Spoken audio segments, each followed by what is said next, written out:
Good morning, student.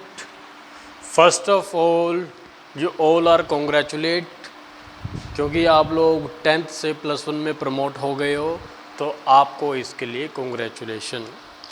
और ज़्यादा मैं वेलकम करूंगा उन बच्चों का जिन्होंने 10th के बाद कॉमर्स स्ट्रीम चूज़ करी है बेटा। ठीक है, तो I am Kunal Sunny and I will teach you accountancy.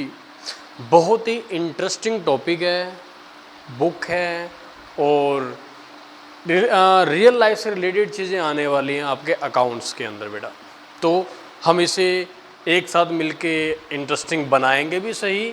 सो आप लोग क्या करना, जब ये फर्स्ट लेक्चर सुनोगे तो नोटबुक और पेन आपके पास हो कि जो मैं आपको साथ साथ बताऊंगा आप उसको लिख लेना बेटा, ताकि अंडरस्टैंड करना आपके लिए आसान हो जाए।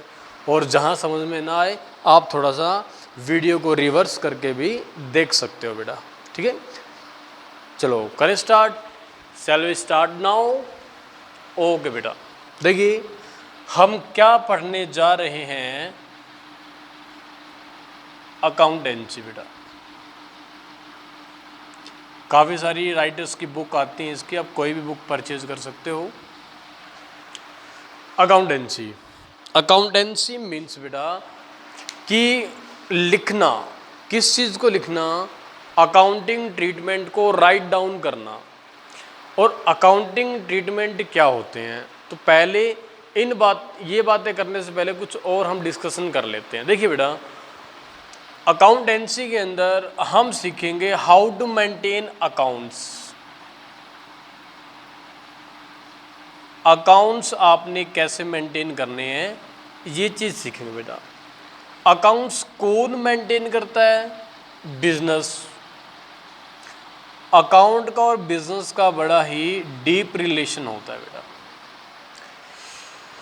अकाउंट्स जो है, एक बिजनेसमैन अपने बिजनेस के लिए राइट करता है, राइट डाउन करता है। और जब हम अकाउंटेंसी पढ़ेंगे वो हमें अकाउंट्स बनाने के रूल्स रेगुलेशन सिखाएगी। How to record the transaction. Transactions means बेटा लेन देन करना।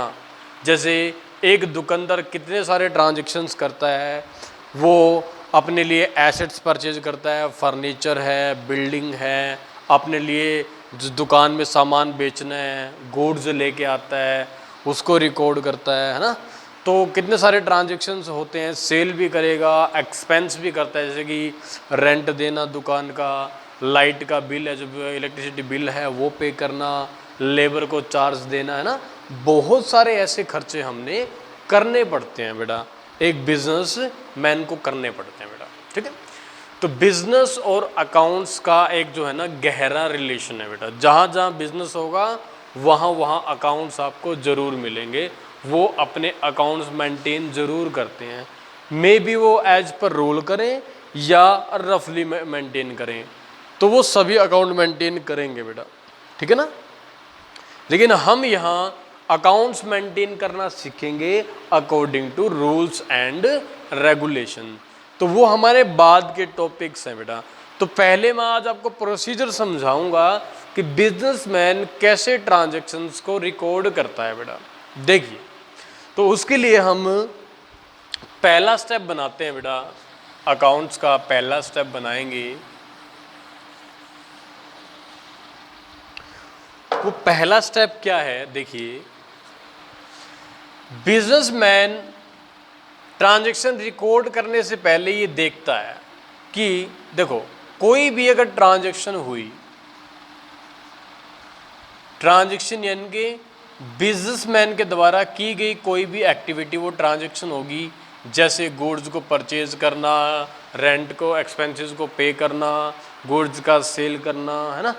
इस तरह की कोई भी एक्टिविटी जो बिजनेसमैन करता है वो हमारी ट्रांजैक्शन कहलाती है। तो there are two type of transaction. Transaction के हमारे पास दो पार्ट होते हैं बेटा। देखिए, तो मैं आपको दो तरीके से समझा रहा हूँ। ये वहाँ मेन कोर्स चलेगा हमारा, यहाँ हम रफली डिस्कस करेंगे चीज़ों को। जो भी ट्रांजैक्शंस होती हैं वो दो तरह की हो सकती है बेटा। एक तो होते हैं बेटा फाइनेंशियल ट्रांजैक्शन। फाइनेंशियल और एक होती है बेटा non financial. Non financial, finance मतलब पैसा, फाइनेंस मतलब पैसा। तो हमारा फाइनेंस मिनिस्टर कौन है बेटा? मिसिज सीतारमण, है ना। तो हमारी फाइनेंस मिनिस्टर है। इससे पहले अरुण जेटली जी थे, अब वो एक्सपायर हो चुके हैं। तो देन उनके बाद निर्मला सीतारमण जी हमारी न्यू फाइनेंस मिनिस्टर है बेटा, ठीक है। तो फाइनेंस का मतलब क्या होता है? पैसा, पैसे की ट्रांजैक्शन। और नॉन का मतलब नहीं, जो पैसे में नहीं है वो ट्रांजैक्शन। तो कितने टाइप के ट्रांजैक्शंस हो सकते हैं? दो। नंबर वन बेटा फाइनेंशियल, नंबर टू बेटा नॉन फाइनेंशियल ट्रांजैक्शन। तो फाइनेंशियल किसको कहोगे बेटा? जो पैसे में है। तो measure in term of money, तो जिस ट्रांजैक्शन को आप मेजर कर सकते हो, measures in terms of money, जिसको पैसे में मेजर यानी मापना, जिसको पैसे में मापा जा सकता है, डिफाइन किया जा सकता है, जिसकी पैसे में वैल्यू होती है, वो हमारा फाइनेंशियल ट्रांजैक्शन है। और जो पैसे में नहीं मापा जा सकता can not be measure in terms of money, जिसको पैसे में नहीं मापा जा सकता, वो कौन सी ट्रांजैक्शन होगी बेटा? नॉन फाइनेंशियल ट्रांजैक्शन वो कही जाएंगे बेटा, ठीक है। एग्जाम्पल लेते हैं बेटा, जैसे कि हमने बिजनेस ने क्या किया? फर्नीचर परचेज किया, फर्नीचर परचेज किया हमने बेटा, और वो किया ₹1 लाख का, 1 लाख रुपए का हमने फर्नीचर खरीदा। फर्नीचर खरीदा, गुड्स खरीदा, बिल्डिंग खरीदी, है ना। ये सभी क्या है? हमारे फाइनेंशियल ट्रांजैक्शन। रेंट दिया, सैलरी दी, वेजेस दी, एडवर्टीजमेंट करवाए, इंश्योरेंस पे पैसा लगाया, वो सभी हमारे फाइनेंशियल ट्रांजैक्शन है बेटा, ठीक है। नॉन फाइनेंशियल में क्या होता है? जैसे कि दो मैनेजर्स के बीच में झगड़ा हो जाए, डिस्प्यूट हो जाए किसके बीच में? Dispute between managers, dispute between manager and labour, है ना। किसी के बीच में झगड़ा, इंक्रीज कंपटीशन बढ़ जाए। आप जो काम कर रहे हो, 10 दुकानें और खुल गई आपके जैसी, है ना बेटा, तो उसको बोलते हैं इंक्रीज कंपटीशन। तो ऐसे में बिजनेस के ऊपर इफेक्ट तो पड़ता है, लेकिन हम उसको कभी रिकॉर्ड नहीं कर सकते। अब ये बताओ, हमारे पास जो कस्टमर आया, उसने हमसे सामान खरीदा, वही तो हम लिखेंगे। जो पड़ोस की दुकान से सामान खरीद के जाएगा, उसके वाला ट्रांजैक्शन हम तो नहीं लिखेंगे। हाँ, हो सकता है हमारा कस्टमर उसके पास चला गया हो, है ना, हो सकता है ना। दो कंपटीशन है, आसपास दुकानें हैं, कस्टमर उसका हमारे पास आ गया, हमारा उसके पास चला गया। ये तो बेटा देखो मार्केट है, मार्केट में कोई भी कहीं भी जा करके अपनी बाइंग कर सकता है, खरीद सकता है। तो कोई कस्टमर उसकी दुकान पे जा रहा है, उसका हमारे ऊपर फर्क तो पड़ा है, बट फिर भी हम उसको रिकॉर्ड नहीं कर सकते, क्योंकि हमारा ट्रांजैक्शन तो वो नहीं है बेटा। तो जो ट्रांजैक्शन बिजनेस के हैं वो बिजनेस की बुक में लिखे जाएंगे और फाइनेंशियल नेचर के होने चाहिए बेटा, तो वो यहाँ लिखे जाते हैं, ठीक है। फाइनेंशियल और नॉन फाइनेंशियल हैं जिनकी पैसे में कोई वैल्यू ना हो, तो उन कस्टमर का वहाँ जाना हमारे लिए कोई मैटर नहीं करता बेटा। डिस्प्यूट हो जाना, दो लेबर के बीच में झगड़ा हो गया, थोड़ी देर हमारा काम रुक गया बेटा। अब काम रुक गया तो बेटा क्या करें हम? क्या हम उसको नुकसान को दिखाएं? नहीं दिखाया जाता, क्योंकि हमें पता ही नहीं कितने रुपए का नुकसान हुआ है। हम उसका वैल्यूएशन एग्जैक्टली वैल्यूएशन नहीं कर सकते। तो जिस चीज़ की हम एग्जैक्ट वैल्यूएशन नहीं कर सकते बेटा, वो हमारा नॉन फाइनेंशियल ट्रांजैक्शंस होगा। अब जैसे ना कई बार आप सुनते हो कि क्या हो जाए, अब जैसे लॉकडाउन हो गया बेटा, है ना।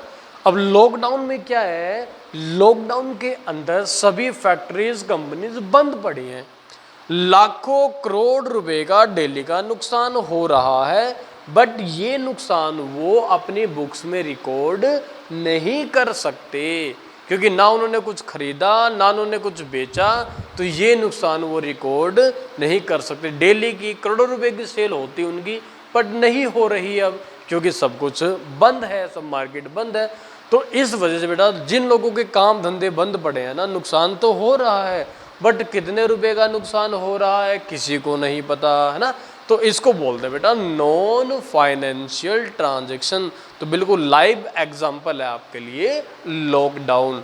लॉकडाउन में इतनी सारी दुकानें बंद पड़ी हैं हमारी, सबको हर दिन नुकसान होता है, तो उस नुकसान को हम नुकसान नहीं मान सकते, क्योंकि उनकी एग्जैक्ट वैल्यू हमारे पास नहीं है। कोई आके ये कह दीजिए मेरे को 5,000 का नुकसान हो गया, बताओ भाई कैसे हुआ, कैसे हुआ, हमारे पास उसका कोई आंसर नहीं होगा। वो कहेगा जी मेरे पास कस्टमर आते हैं, तो क्या गारंटी आपके पास ही आता वो कस्टमर, है ना। तो बहुत सारे इश्यूज बन जाएंगे। तो ये नॉन फाइनेंशियल ट्रांजैक्शन है बेटा। और अब इनका करना क्या है, तो बुक्स में क्या रिकॉर्ड करना है, बुक्स में पैसे रिकॉर्ड होते हैं बेटा, और पैसे यानी कि फाइनेंशियल ट्रांजैक्शन रिकॉर्ड होती है। तो बुक्स में रिकॉर्ड की जाती है फाइनेंशियल ट्रांजैक्शन, और जो नॉन फाइनेंशियल है not recorded in the books बेटा। देख रहे हो ना, क्रॉस क्रॉस किस पे लगा है, नॉन फाइनेंशियल पे। तो नॉन फाइनेंशियल को नहीं लिखा जाता, only financial transaction are recorded in the books. जो हमारी बुक्स होंगी ना, बुक्स ऑफ अकाउंट बोलते हैं, वहाँ कौन सी ट्रांजैक्शन रिकॉर्ड करते हैं। एक क्वेश्चन हो गया आपका 1 नंबर का यहाँ से, financial are recorded, non financial are not recorded बेटा, ठीक है ना, आ रहा है समझ में। चलिए, तो फिर ट्रांजैक्शन में हमने क्या किया, आइडेंटिफाई किया लिखने से पहले, आइडेंटिफाई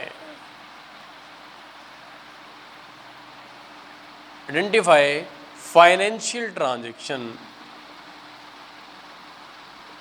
फाइनेंशियल, तो कौन से फाइनेंशियल ट्रांजैक्शंस हैं उनको हमने आइडेंटिफाई कर लिया बेटा। आइडेंटिफाई करने के बाद जैसे हमने कहा ना कि फर्नीचर खरीदना एक फाइनेंशियल ट्रांजैक्शन है, लेबर को सैलरी दी फाइनेंशियल ट्रांजैक्शन है, लेबर को वेजेस दी फाइनेंशियल ट्रांजैक्शन है, इंश्योरेंस करवाया फाइनेंशियल ट्रांजैक्शन है, गुड्स खरीदा फाइनेंशियल ट्रांजैक्शन है, गुड्स सेल किया फाइनेंशियल ट्रांजैक्शन है। लेकिन इनकी रुपए में वैल्यू कितनी है, रुपए में वैल्यू कितनी है, उसका वो नेक्स्ट स्टेप है हमारा। जब एक बार हमें पता लग जाए कि हमारी ट्रांजैक्शन फाइनेंशियल है, फिर हम ये देखते हैं वो ट्रांजैक्शन कितने रुपए की हुई। जैसे रेंट पे करना, रेंट पैसे में दिया जाता है बेटा, रेंट पे किया आपने, जब आप रेंट पे के आगे रुपए लिखते हो 20,000, तो ये उसकी फाइनेंशियल वैल्यू है, इसकी क्या है, पैसे में इसकी वैल्यू है बेटा, ये वैल्यू है। आपने कहा सैलरी पेड, सैलरी पैसे में दी जाती है, तो सैलरी पेड भी फाइनेंशियल ट्रांजैक्शन है, लेकिन जब आपने इसके सामने पैसा लिखा 50,000, ये उसकी फाइनेंस में वैल्यू है बेटा। आपने कहा इंश्योरेंस पेड, इंश्योरेंस पेड किया आपने, और आपने 10,000 का इंश्योरेंस पे किया, इंश्योरेंस आपका फाइनेंशियल ट्रांजैक्शन है और 10,000 उसकी फाइनेंस में वैल्यू है। तो ये जो पैसे हैं ना बेटा, इसको कहते हैं measurement, measurement in term of money, पैसे में उनकी वैल्यू निकालना क्या बोलते हैं, मनी वैल्यू को मेजरमेंट बोलते हैं। तो नेक्स्ट स्टेप जो हमारा होगा ना बेटा, वो क्या होगा, आइडेंटिफाई फाइनेंशियल ट्रांजैक्शन, और इसके बाद का जो स्टेप होगा बेटा वो होगा measurement in term of money, measurement in term of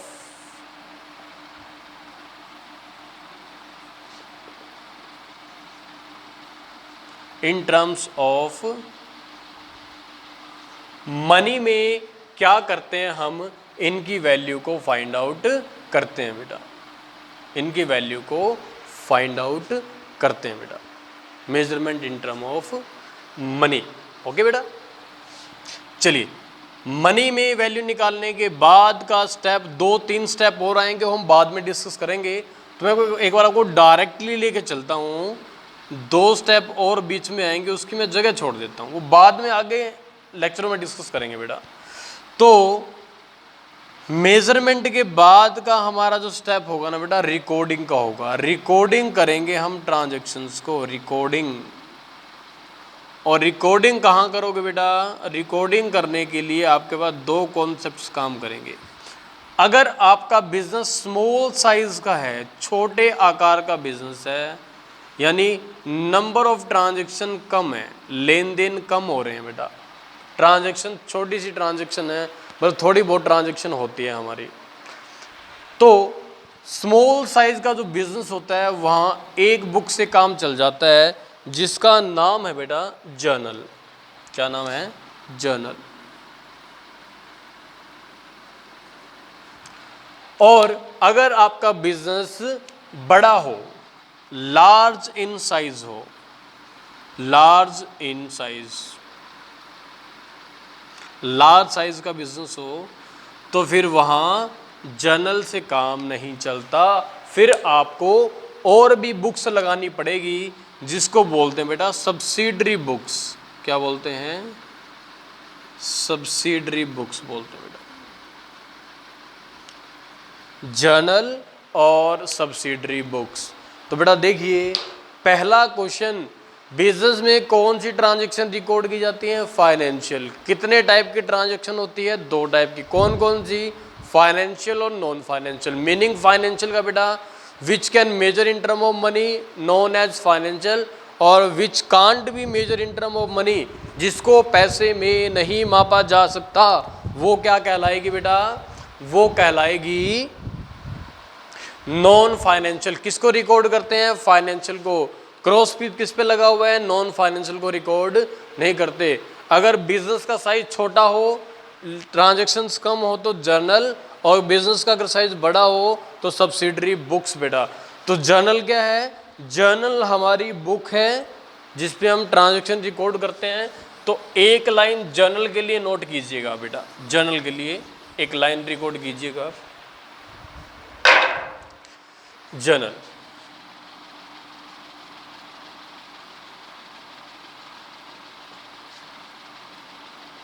It is a book in which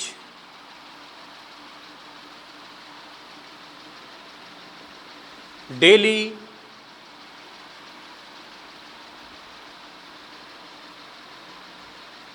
transactions are recorded। हर रोज के लेन देन जहां लिखे जाते हैं उसको बोलते हैं बेटा हम जर्नल। क्या बोलते हैं उसको? तो it is a book in which daily transaction are recorded is known as journal बेटा। तो जर्नल के अंदर ट्रांजैक्शंस लिखी जाती हैं। क्या लिखी जाती हैं? ट्रांजैक्शन। और अगर बिजनेस का साइज क्या हो जाए? बड़ा हो जाए। बड़े मतलब जैसे बड़ी बड़ी कंपनीज हैं, लाखों करोड़ ट्रांजैक्शन होते हैं, एमएनसीज है, मल्टीनेशनल कंपनीज है ना, ये पूरे वर्ल्ड में बिजनेस करती हैं, तो इनके लिए जर्नल से काम नहीं चलेगा बेटा। हमारे लोकल दुकानदार है ना, सभी जर्नल से काम चला सकते हैं क्योंकि थोड़े बहुत लेन देन होते हैं उनके, लेकिन जो बड़ी बड़ी कंपनीज है उनका जर्नल से काम नहीं चलेगा, तो वो लार्ज इन साइज होती है, तो उनको सब्सिडरी बुक्स का यूज़ करना पड़ेगा बेटा। तो सब्सिडरी बुक्स हेल्पिंग बुक है बेटा, किसकी? जर्नल की। तो सब्सिडरी बुक क्या करती हैं? जर्नल को हेल्प करती हैं बेटा, हेल्प। तो जर्नल की हेल्पिंग बुक कौन सी है? सब्सिडरी बुक है बेटा। ठीक है। अब कैसे हेल्प करती है? जैसे हमारे घर में मान लो मम्मी जी हमारे काम करते हैं, अकेले करते हैं ना, आप लोग तो नहीं करते, मुझे पता है इस बात का। तो मम्मी जी सारा दिन काम करते रहते हैं, कपड़े धोना, झाड़ू निकालना, खाना बनाना, जो है ना बर्तन जो है ना वो वॉश करना है ना, सारा काम वो खुद से खुद करते हैं। आप लोगों को खाना देना भी, बर्तन उठाना भी आप लोगों का ना, सारे वही काम करते हैं। अब एक दिन आ गए हमारे घर में गेस्ट, और गेस्ट आ गए तो मम्मी का काम तो बढ़ने वाला है। तो आपको भी लगा यार देखना मम्मी अकेला इतना काम करते हैं, तो क्यों ना हम मम्मी की हेल्प करवा दें, क्योंकि अकेले इतना काम वो नहीं कर पाएंगे। सब्जी बनाना भी है, सब्जी काटना भी है ना, उनको फिर चाय भी देना है, और भी उनसे बातें भी करनी जरूर, उनके साथ बैठना भी जरूरी है ना। तो इतना सारा काम ढेर सारा हो जाएगा, सफाइयाँ भी हैं ना, सब कुछ। तो आप लोगों ने क्या किया, मम्मी की हेल्प करने के लिए मम्मी के काम को क्या कर लिया, डिवाइड करवा दिया। आपने कहा मम्मी देखो ये काम मैं कर लेता हूँ, ये काम मैं कर लेता हूँ, ये काम मैं, तो जो काम था ना वो उसका डिवीज़न कर लिया आपने, उसको बांट लिया बेटा। तो एक बंदे ने एक काम को ले लिया, कपड़े कोई धो रहा है, झाड़ू कोई निकाल रहा है ना, खाना कोई बना रहा है, काम डिवाइड हो गया ना, जल्दी हो जाएगा काम, समझ रहे हो। तो एक जने के ऊपर जब काम का प्रेशर आया तो काम को डिवाइड कर लिया गया, और एक जना कपड़े धो रहा है तो दूसरा नहीं धोएगा, क्योंकि एक जने के हिस्से में एक काम लगाया। एक खाना बना रहा है, दूसरा नहीं बनाएगा, वो कोई और काम करेगा। तो इस तरीके से बेटा काम को डिवाइड कर लिया जाता है, और एक काम एक ही बंदा करता है, मेन बंदा वो काम फिर वो नहीं करेगा। ओके, यही काम हमारा सब्सिडरी बुक के साथ होता है बेटा। जर्नल के काम की लिस्ट बड़ी सारी है। जब जर्नल अकेला था तो जर्नल कैश का काम भी करता था, जर्नल परचेज का काम भी करता था। परचेज मतलब खरीदना, सामान खरीदना, तो परचेज कौन सी, क्रेडिट वाली, उधार वाली, वो काम भी करता था। सेल का काम भी संभालता था, सेल का डिपार्टमेंट भी जर्नल के पास ही था। सेल कौन से वाली, क्रेडिट वाली। और बेटा ये क्या करता था, परचेज रिटर्न आ जाए, परचेज रिटर्न मतलब खरीदा हुआ सामान अगर हम वापस कर दें तो वो भी यही काम संभालता था। और सेल्स रिटर्न आ जाए, मतलब हमने सामान किसी कस्टमर को बेचा था, वो वापस कर गया, सेल रिटर्न यही संभालता था काम, सेल रिटर्न का भी। उसके बाद कोई बिल एक्सेप्ट कर ले, इसको बोलते हैं बिल रिसीवेबल। और किसी का बिल हम एक्सेप्ट कर ले, उसको बोलते हैं बिल्स पेबल। तो बहुत सारे काम थे जो कौन किया करता, अकेला जर्नल किया करता बेटा। तो सब्सिडरी बुक्स ने एक एक करके सारा काम इनसे ले लिया जर्नल से। तो जर्नल से जो काम सब्सिडरी बुक्स ले लेगी वो काम जर्नल करना छोड़ देगा बेटा। तो सब्सिडरी बुक हेल्पिंग बुक है। जैसे जर्नल कहता है, सब्सिडरी बुक कहती है जी मैं कैश का काम संभाल लेती हूँ। कौन कहती है ये बात, सब्सिडरी बुक कहती है कि कैश का काम मैं संभाल लेती हूँ, यानी कैश ट्रांजैक्शन ये रिकॉर्ड करेगा सब्सिडरी बुक, जिसको बोलते हैं। और ये कौन सी बुक में करेगा, कैश बुक के अंदर करेगा बेटा। क्योंकि सब्सिडरी बुक्स क्वांटिटी वाइज 8 होती हैं, 8 सब्सिडरी बुक्स होती हैं बेटा हमारी टोटल मिला करके। तो सब्सिडरी बुक हेल्पिंग बुक है जर्नल की, जर्नल के काम को ये डिवाइड कर लेंगे आपस के अंदर, इसी को सब्सिडरी बुक्स बोलते हैं बेटा। तो सब्सिडरी बुक्स में 8 बुक्स होंगी सब्सिडरी हमारी, और उसके अंदर सबसे पहली जो बुक होगी बेटा, 8 में से जो पहली बुक होगी वो होती है बेटा कैश बुक। कैश यानी कि नगद का काम। There are 2 type of transaction, 2 तरह के लेन देन होते हैं, नगद और उधार। या तो आप दुकान पे जाके उधार करके आते हो या नगद में पैसा दे आते हो, ये 2 ही काम करते हैं ना हम, नगद और उधार। तो नगद का सारा काम किसने ले लिया, जर्नल ने नगद का सारा काम ले लिया अपने ऊपर, कि कैश का ट्रांजैक्शन कौन संभालेगा, कैश बुक संभालेगी बेटा। तो only cash transaction, cash transactions are recorded in cash book. Cash book, cash book में नगद के लेन देन लिखे जाएंगे बेटा, उधार का लेन देन इसमें नहीं आएगा। नॉन कैश ट्रांजैक्शन जो नगद में नहीं है वो यहाँ नहीं आएगा। सिर्फ कौन से लेन देन आएंगे, कैश के लेन देन। जैसे बैंक में कैशियर बैठा होता है ना बेटा, कैशियर कैश का काम संभालता है, उधार का उसके साथ कोई नाता नहीं है। तो उधार वो लेन देन कोई भी नहीं करता। कैश आया और कैश गया, तो दोनों ट्रांजैक्शन लिखता है, चाहे कैश आया हो चाहे गया हो। आने को बोलते हैं बेटा कैश का इनफ्लो, कैश के आने को क्या बोलते हैं? इनफ्लो, आना, कैश का आना। और दूसरा बेटा आउटफ्लो, कैश का आउटफ्लो। आउटफ्लो मतलब बेटा कैश का जाना।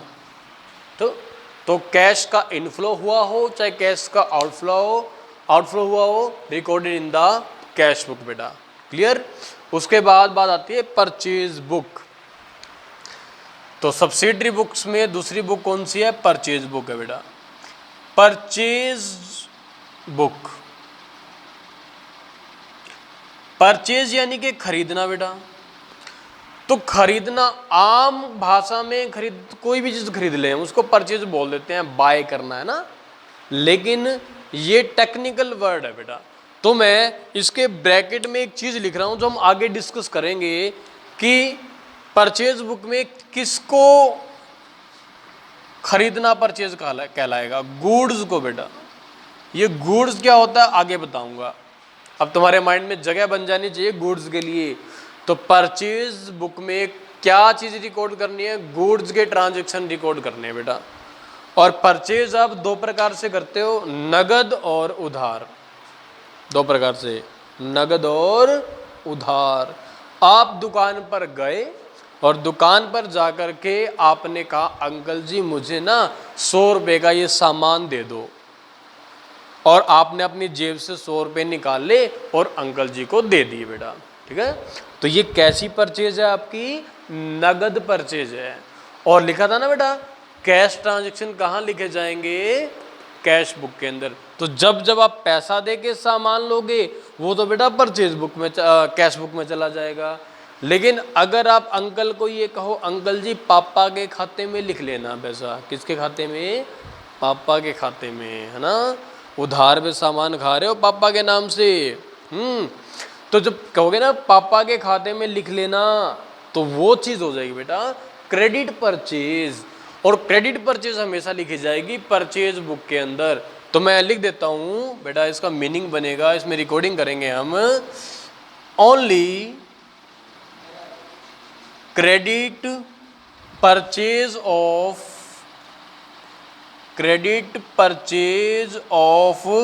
गुड्स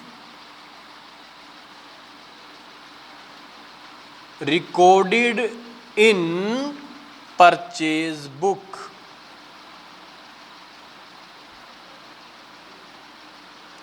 परचेज बुक के अंदर बेटा सिर्फ और सिर्फ कौन सी? Credit purchase. किसकी? गुड्स की क्रेडिट परचेज को रिकॉर्ड करना है बेटा। नगद में खरीद के लाओगे कैश बुक में, उधार पे खरीद के लाओगे परचेज बुक में। एक बुक और डिस्कस करेंगे, बाकी अगले लेक्चर में डिस्कशन करेंगे बेटा। तो तीसरा है बेटा सेल बुक, सेल्स बुक। तो सेल भी आप गुड्स वाले ही रिकॉर्ड करोगे बेटा। खरीदना, खरीदारी करना, बिजनेसमैन के लिए खरीदारी वर्ड पर्टिकुलर थिंग्स के लिए होता है बेटा। हर चीज को खरीदना सेल नहीं, परचेज नहीं होता। हर चीज को बेचना सेल नहीं होता। सिर्फ गुड्स के ट्रांजैक्शन को ही हम बोलते हैं सेल और परचेज। तो बिजनेसमैन जो सामान खरीद के लाया है उसको जब बेचेगा तो वो क्या कहलाएगा? सेल।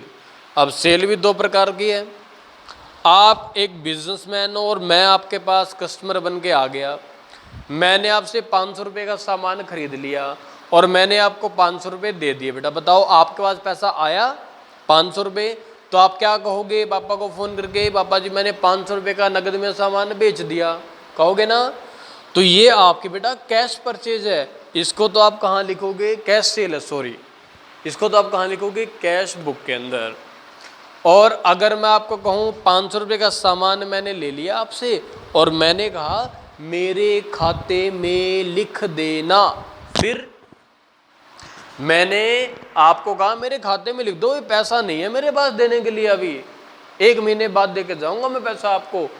तो बेटा यस, वो उधार की सेल है आपके लिए, है ना।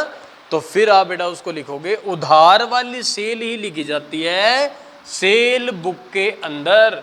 तो क्या लिखोगे बेटा? Only credit sales of goods are recorded in sales book.